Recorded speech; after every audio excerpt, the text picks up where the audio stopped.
اور میں نے ڈرتے ڈرتے کہا کہ میں تمہارے ساتھ نہیں جاؤں گا اور تم یہاں سے چلی جاؤ۔ نتالیہ نے اداس آواز میں کہا، اور میری جان، تم مجھ سے کس لیے ناراض ہو، اور کیا تمہیں ابھی تک پتہ نہیں چلا کہ میں تم سے کتنی محبت کرتی ہوں؟ میں نے کہا کہ نتالیہ، مجھے یہ راز معلوم ہو چکا ہے کہ تم کون ہو، اور میں تمہاری اصلیت جان گیا ہوں، اور اب میں کبھی تمہارے جال میں نہیں پھنسوں گا۔ نتالیہ کی آواز آئی کہ میری جان، تم کو میرے بارے میں کسی نے غلط بتایا ہے، اور میں تمہاری داسی ہوں، تمہاری کلید ہوں، اور تم سے پیار کرتی ہوں، اور پھر تم کیوں مجھ سے دور بھاگتے ہو؟ ابھی تک نتالیہ کی مجھے آواز آ رہی تھی اور وہ خود کہیں دکھائی نہیں دے رہی تھی، اور میں نے کہا کہ میں تم سے اس لیے دور بھاگتا ہوں کہ تم انسان نہیں ہو، ایک چڑیل ہو، اور بدروح سے بھی بدتر ایک خطرناک آسیب، اور اب میں تمہاری چال میں آنے والا نہیں۔ نتالیہ نے کہا کہ اگر میں کوئی چڑیل ہوں، کوئی آسیب ہوں، تو پھر میں تمہیں اٹھا کر بھی لے جا سکتی ہوں۔ میں نے کہا کہ میرے ہاتھ میں شیش ناگن کی انگوٹھی ہے، اور میں جانتا ہوں کہ تم مجھے ہاتھ بھی نہیں لگا سکتی۔ اور نتالیہ ایک دم ظاہر ہو گئی، اور وہ مجھ سے 10-15 گز دور ستونوں کے درمیان کھڑی میری طرف رحم طلب نگاہوں سے دیکھ رہی تھی۔ اس نے عام عورتوں کی طرح شلوار قمیض پہن رکھی تھی، اور گلے میں ریشمی دوپٹہ تھا، آنکھوں میں آنسو تھے۔ ایک نظر اسے دیکھ کر مجھے یقین سا ہونے لگا کہ نتالیہ کوئی چڑیل یا اسیب نہیں، بلکہ یہ بڑی ہی درد دل رکھنے والی اور اپنے خاوند کی محبت میں ڈوبی ہوئی عورت ہے، اور جتنا یہ مجھ سے پیار کرتی ہے اتنا پیار شاید ہی کوئی مجھ سے کرتا ہوگا۔ لیکن فوراً مجھے خیال آ گیا کہ یہ سب دکھاوا ہے۔ یہ عورت کوئی بدروح یا چڑیل ہی نہیں، بلکہ اس سے 1000 گنا زیادہ خطرناک اسیب ہے، اور جو کھڑے کھڑے زندہ انسانوں کا خون پی جاتی ہے، اور آدمی 1 سیکنڈ میں ہڈیوں کا ڈھانچہ بن کر گر پڑتا ہے۔ ٹھیک ہے، یہ اسیبی لڑکی مجھے پسند کرتی ہے، لیکن اس کی محبت میں بھی میری موت ہے۔ میں نے اسے کہا کہ نتالیہ، میرا پیچھا کرنا چھوڑ دو اور اپنی دنیا میں واپس چلی جاؤ، کیونکہ میں کبھی تمہارے قابو میں نہیں آ سکوں گا، اور شیش ناگن کی انگوٹھی اب ساری زندگی میرے ساتھ رہے گی۔ نتالیہ نے آنسو بہاتے ہوئے کہا، اور میرے پیارے، کیا تم بھول گئے ہو کہ ہماری شادی ہو چکی ہے، اور میں تمہاری بیوی ہوں اور تم میرے خاوند؟ اور میں نے کہا کہ نہ تم میری بیوی ہو اور نہ میں تمہارا خاوند، اور میری شادی چڑیلوں اور بھوتوں نے کی تھی، اور میں اسے شادی نہیں مانتا، اور یہ شادی میری مرضی کے خلاف ہوئی ہے۔ اچانک ایسا ہوا کہ جہاں نتالیہ کھڑی تھی وہاں ایک شعلہ بھڑکا، اور ایک ایسی چیخ بلند ہوئی اور جس سے محل کے در و دیوار لرز اٹھے، اور میرا دل خوف کے مارے ڈوبنے لگا۔ دوسرے ہی لمحے جہاں نتالیہ کھڑی تھی وہاں ایک ایسی عورت کھڑی تھی، اور جس کی آنکھوں میں آگ کے شعلے لپک رہے تھے اور چنگاریاں پھوٹ رہی تھیں۔ چہرے اور سارے جسم کا رنگ نیلا، گہرا نیلا تھا، اور سر کے بال میں سینکڑوں سانپ رینگ رہے تھے، اور اس کے ایک ہاتھ میں تلوار تھی اور دوسرے ہاتھ میں نوکیلا ترشول۔ یہ نتالیہ کا اصل روپ تھا، اور یہ اس کا آسیب تھا۔ میں خوف سے کانپ رہا تھا اور بھاگنا چاہتا تھا، مگر بھاگ نہیں سکتا تھا، اور میرا سارا غیبی جسم پہاڑ کی طرح بھاری ہو گیا، پتھر ہو گیا تھا، اور وہ ترشول کو میری طرف کر کے آگے بڑھی۔ شیش ناگن کے مہرے پر میرا یقین غائب ہو گیا، اور مجھے یقین ہو گیا کہ یہ مہرہ مجھے اس آسیب، اس چڑیل سے نہیں بچا سکے گا، اور میں خدا کے حضور گڑ گڑا کر دعائیں مانگنے لگا۔ نتالیہ کا آسیب مجھے غیبی حالت میں بھی دیکھ رہا تھا، اور وہ میری طرف بڑھ رہی تھی۔ اس کے ترشول کا رخ میرے چہرے کی طرف تھا، اور اس کے حلق سے ڈراؤنی آوازیں نکل رہی تھی۔ اس نے دہشت ناک آواز میں کہا، فیروز، میں جانتی ہوں کہ تمہیں میرے خلاف روہنی نے ورگ لایا ہے، اور وہ میری دشمن ہے۔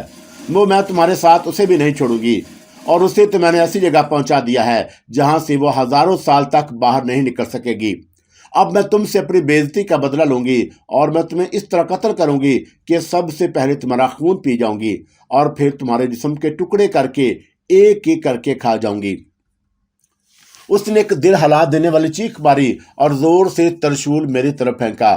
میں نے بے اختیار اپنے اللہ کو پکارا، اور اس کے ساتھ ہی ترشول مجھ سے 4 قدم کے فاصلے پر آ کر غائب ہو گیا۔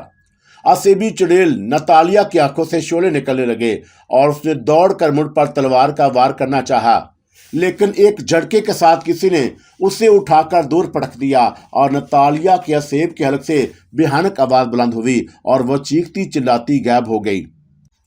پھر جیسے دور سے اس کی آواز آئی، فیروز، یاد رکھ، میں تیرا پیچھا نہیں چھوڑوں گی، اور آج نہیں تو کل میں تیرا خون پی کر رہوں گی۔ اور پھر تہہ خانے میں موت کی خاموشی چھا گئی۔